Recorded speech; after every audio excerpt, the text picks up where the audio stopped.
Carole Baskin gained major fame after being featured in the Netflix 2020 American true crime documentary, Tiger King: Murder, Mayhem and Madness. As most of the world was in lockdown, Tiger King exploded into a phenomenon. From the time the trailer was released, Carole was not thrilled with the way she was portrayed, as the producers seemed to focus and highlight her ex-husband Don Lewis's disappearance, her possible involvement, or the suspicious circumstances surrounding his disappearance, along with uncovering a murder-for-hire plot with one of her rivals, Joe Exotic. In a very lengthy article on bigcatrescue.org, written by both Carole and her husband Howard Baskin, titled Refuting Netflix Tiger King, they say, "When the directors of the Netflix documentary Tiger King came to us 5 years ago, they said they wanted to make the Big Cat version of Blackfish, the documentary that exposed abuse at SeaWorld. That would expose the misery caused by the rampant breeding of big cat cubs for cub petting exploitation and the awful life the cats lead in roadside zoos and backyards, if they survive." For 5 years they were under the impression they were filming a completely different documentary, one that focused on big cats, not necessarily their owners. In a video posted on Daily Big Cat, Howard addresses some of the misinformation they were given. So we trusted Eric and Rebecca when they told us that this documentary was going to be a meaningful piece of work that was going to be designed to expose the abuse that these poor cubs endure during the cub petting time and the miserable lives they lead in roadside zoos after that. Howard also mentions how often filming happened. Over the 5 years that they were making this series, they were here probably at least 8 times, each time for 1 to 3 days of filming. We did everything we could to help them because they made us feel like we were their partners in trying to create this meaningful work to end the big cat abuse. If that were the case, filming sporadically about 8 times in 5 years, I can understand how maybe they wouldn't foresee how the story was going to be told. I would imagine most people don't like to be misled, but I don't think anyone involved with the project could foresee a murder-for-hire plot hidden in the underworld of big cat breeding. Carole echoed her sentiment during an interview this week posted July 6, 2021, to Night Live with Dan Wootton. Dan asks Carole, reflecting a year later, if she still felt her life was ruined from the show. Carole responds, "Oh, absolutely. We were told that we were working for 5 years with the producers on a show that was going to be called Stolen Wildlife. That would be the equivalent of Blackfish for big cats." And if you guys remember Blackfish, yes, I do. Documentary that made so many people decide not to go to SeaWorld anymore or to any of these aquariums that were holding orcas hostage. So that's what we thought we were working on. Carole then continues in saying, "And we were just shocked when they named it Tiger King, and then we saw what a crazy dumpster fire of a program it was." Going back to the same article posted on bigcatrescue.org, Carole and Howard wrote, "There are no words for how disappointing it is to see that the series not only does not do any of that, but has had the sole goal of being as salacious and sensational as possible to draw viewers. As part of that, it has a segment devoted to suggesting, with lies and innuendos from people who are not credible, that I had a role in the disappearance of my husband Don in 1997. The series presents this without any regard for the truth, or in most cases, even giving me an opportunity before publication to rebut the absurd claim. They did not care about truth. The unsavory lies are better for getting viewers." In the interview, Dan Wootton asks, quote, "Are you considering legal action against Netflix and the producers of The Tiger King?" Carole responds by saying, "I still have 3 years before the statute of limitations runs out, and I haven't given up on that idea because they did so much damage to me personally, to the sanctuary, and to the entire sanctuary movement. They painted all sanctuaries as being no different than these horrid zoos that you saw in Tiger King, and there couldn't be anything more different than a zoo and a sanctuary. Zoos are in the business of buying and breeding and selling and exploiting animals. Sanctuaries are in the business of trying to put ourselves out of business because we don't want to have to rescue animals from horrible situations. There just shouldn't be horrible situations. As you heard Carole just say, she hasn't given up on the idea of suing and has clearly looked into the statute of limitations, which she states is 3 years. Depending on what she went after them for, wouldn't she have to prove damage to her business or brand and loss of income? Later on in the same interview, Dan and Carole are joined by a panel of guest commentators and a news presenter, when Carole reveals they weren't paid anything from her appearance So on I just Tiger wonder, King. were you provided any support? No, and when you said earlier that Tiger King was such a financial success or such a huge success, I had been told that they had made $14 million selling that to Netflix, but we weren't paid in that. They may have paid other people to be in that, but we didn't make any money off of that. And there was You got nothing. Nothing. Oh, no, because we work with camera crews all the time. We never charge them for anything like that if they're doing what we thought, which was to integrate these cameras. So, Carole, Yeah, you agreed to be the big star of the Tiger King for Zip. You got nothing, not a penny. Well, I didn't think I was going to be a big star in Tiger King.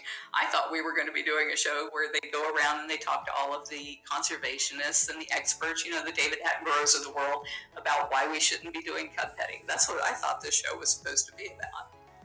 But no, I didn't make a dime off of it. They didn't do anything for my well-being or my mental health. This may be known to others, but I personally had no idea. From their reactions, it doesn't seem the panel knew that either, although many cast members have said the same. It is said the reason producers were able to get away with not paying any of the cast members is by billing it as a documentary. Dan, while talking to another panel guest, added, Because not paid a penny to all of a sudden have her entire life ripped apart and no support either. I mean, I think that's pretty shocking to hear in terms of Netflix, and they'll have some serious questions to answer. Tiger King, directors Eric Goode and Rebecca Chaikelin previously defended their hit Netflix series, telling the LA Times. She knew that this was not just about big cats, it's not a blackfish, because of the things she spoke about, Goode said. She certainly wasn't coerced. The other thing I would say about all these people is that there was a lack of intellectual curiosity to really go and understand or even see these animals in the wild. Certainly, Carole really had no interest in seeing an animal in the wild. The lack of education, frankly, was really interesting, how they had built their own little utopias and really were only interested in that world and the rules they had created. Chaikelin added, I would just say we were completely forthright with the characters. With any project that goes on for 5 years, things evolve and change, and we followed it as any good storyteller does. We could have never known when we started this project that it was going to land where it did. Back in Howard and Carole's Big Cat article they wrote, why would Eric Goode villainize Carole Baskin? Could it have been her role in outlawing pythons in Florida? The reptile people hated the passage of the bill that greatly restricted their ability to trade in constrictor snakes. Carole was only involved in the bill because it imposed a $10,000 bond on people who kept lions, tigers and other dangerous big cats in backyards across Florida. Clearly they believe there is a deeper underlying issue. Carole and others from the documentary have spoken out with their claims to never have been paid by Netflix, and she is still open to suing them. Events are obviously still unfolding every day as life continues without cameras and the possibility of Tiger King 2 looming. Howard takes a moment to call out Kim Kardashian for her tweet asking fans if they thought Carole killed Don. This week, Kim Kardashian tweeted asking followers if they thought Carole killed her husband. I doubt if Kim will see this video, but if she were to come and spend an hour with Carole, I know she would have her answer, and I know what it would be. And of course, we would welcome her visiting if she wanted to. Kim goes on to dress as Carole the following Halloween of 2020. Howard also called out Netflix for not explicitly saying Joe was lip-syncing and calling him a country singer, when really he hired Danny Clinton and Vince Johnson to sing for him. Tiger King doesn't even tell people that when Joe was claiming to be a country western singer, he was actually paying Danny Clinton and Vince Johnson to write and sing the songs, and Joe was just lip-syncing and lying about being a country western singer. To which co-director executive producer Rebecca Chakalin, whom was interviewed on Film Independent, said, Yes. He is lip syncing. He is singing, but there's also another voice. And where the truth lies, because I was not in the studio, in terms of how much of it is him and how much of it is another voice, I think we would need a musicologist to really go through it. The interviewer Jen Wilson did a great job, and I suggest checking out the full video on Film Independent. It will also be linked below. According to Pop Sugar, there is a mini-series slated to premiere on Peacock. Check out the article. It shows what actors will play each character. Do you plan on watching? A second season has been hinted at by many of the cast members, but as far as I know, in the second week of July 2021, Netflix has not confirmed a season 2. When answering a viewer's question, Carole's response was, Yeah, the producers apparently started going around after they had such a hit on their hands to all of the people that were in the show, getting them to sign new contracts. And in their new contracts, one of the things that they did was they said they were not allowed to talk to anybody except for those Tiger King producers. And that's why Louis Theroux had such a hard time reaching out to people to talk to them about the show. And so when they came to me and they said, "Oh, we just want to clear the air," I said, "Lose my number." Fool me once, shame on you, but fool me twice, shame on me. When Jen asks Rebecca, this was her response. I mean, we're in an exploratory process, but nothing concrete at the moment. You know, obviously we've become, on the one hand, we're totally exhausted with the story. And it was like and it was really wonderful the way it was received, because we thought it was this little quirky story that like 5 people would watch.